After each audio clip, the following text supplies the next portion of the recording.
about kids is they want to try everything. They have no concept of fear or that someone or something could hurt them. Kids love unconditionally and forgive. They see the good and most of the time, remember the best. A child will look at a table and think, I want to get up there.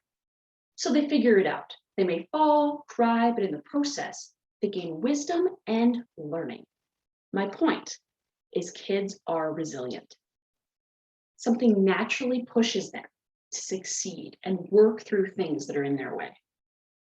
In 1995, 3 friends, B, 11, Anna, 12, and Benji, 13, were having the time of their lives, biking, exploring in the heat of the summer. They decided to take a ride down to the coulees to a local park. B brought her slingshot.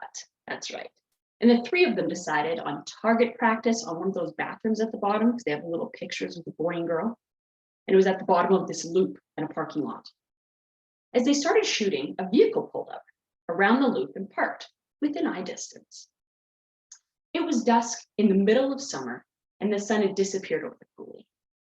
B noticed the vehicle move and parked closer and was really worried they'd get in trouble for vandalism. Because let's be honest, they were making some pretty good dents on those little signs. So they decided, let's hop back on our bikes and skedaddle. Where they were, there was a section. So they were at one parking lot, and there was another parking lot. So it kind of formed a Y, and then the road went all the way up.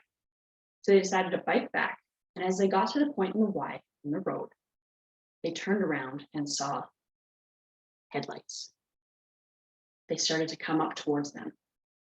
Now, at this point, they weren't too sure if they were coming actually for them or if they were going to get in trouble. Regardless, they're young. They decided to hide. They hid in the bushes and ducked down so that nobody could see where they went. And they just hoped that this vehicle would pass them by. No such luck. The vehicle turned down the Y where they were and continued driving towards the far parking lot. At this point, the youngest B was absolutely freaked out. She grabbed her bike, got on it, and went all the way out to the Y. As she turned around to check on her friends, she saw the headlights. They're coming towards them at a fast rate of speed. The vehicle stopped right by her friends, looked at them, and then looked up at B. Started to go towards her. She got off her bike, got across the fence that she was at, pulled out her slingshot, and aimed it at the man in the car and waited to see what he would do. The man stopped, looked at her, and continued up the coulee. Now, as the other friends got closer to her, they started talking. Holy man, what was that? That guy was so creepy. We got to get out of here. I'm so glad that's over.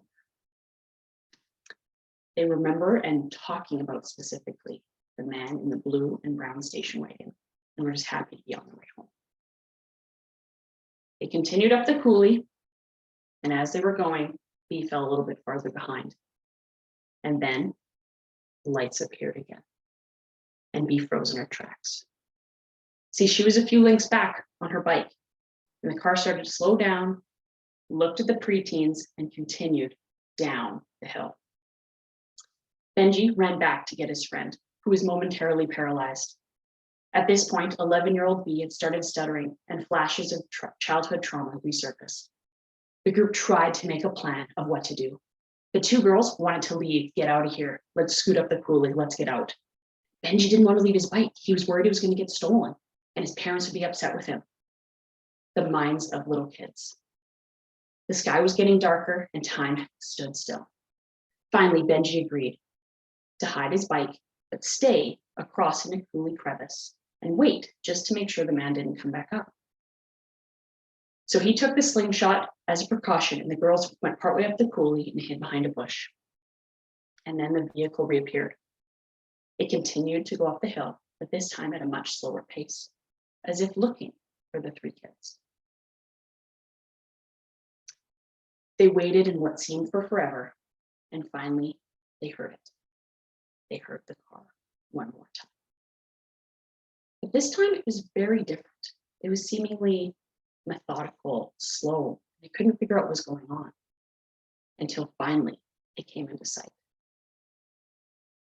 And it all became clear. The vehicle had been coming down the coulee and turning its headlights into different crevices as it went down the coulee. And it turned into Benji's. Benji slowly walked out as the vehicle backed up. He had the slingshot down by his side and talked to the man, who said he was lost. Now, Benji knew this was a lie, and Benji also noted that the man had his fly down and was very creepy in his demeanor. The man wasn't focused on Benji, and when Benji explained that he could go further down the hill, he had to go back up the hill, the man said, okay, thank you, got back in his car, continued to look where Benji came from, and drove back down the hill and went behind the coulee. At that moment, bikes didn't matter.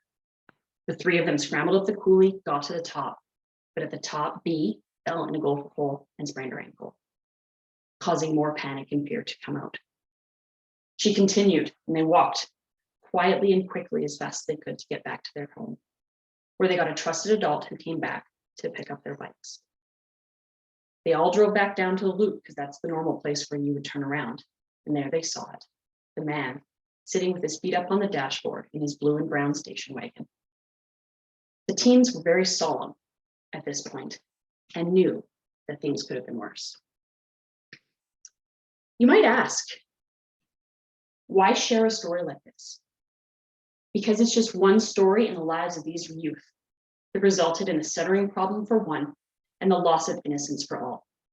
Going back to that resiliency of kids, these kids never forgot that night because it changed them and their understanding of safety in their world, which is absolutely crucial as a child. Where are these friends now? They all grew up, had their own families. He overcame her studying rescue, went to university, studied law, started her own business, teaching life skills, self-defense, and situational awareness. She loves helping people take their power back. With that being said, here are 3 safety tips for you today. In restaurants, sit facing the door. Then you can see if danger enters in. 2, if you walk or run in a park, put only one headphone in and always turn around after someone passes you to make sure they're not following you. And 3, if you're ever in a bad situation, go for the eyes. Our lives are made up of so many events and situations that take us down various paths. They allow us to grow and become who we are. We all have a story.